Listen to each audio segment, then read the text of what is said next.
আজকের হাজবেন্ডের simple lunch. সাদা ভাত দিয়েছি এখানে। সাদা ভাতের সাথে দিচ্ছি হচ্ছে সিম, আলু, ফুলকপি, টমেটো দিয়ে।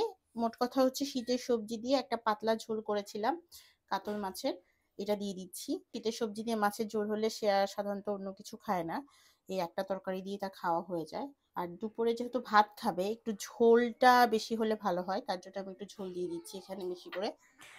এর সাথে হচ্ছে যোগ করছি তার পছন্দের আরেকটা খাবার, এটা হচ্ছে পায়েস। গতকালকের বায়না ছিল তার জন্য একটু পায়েস করার, তো ভাবলাম সকাল সকাল করে দিই। আর স্ন্যাক্সের জন্য দিয়ে দিচ্ছি কয়েকটা বাদাম। শীতকালে আমাদের বাসায় এই সবজিটা প্রতিদিনই রান্না করা হয়। আর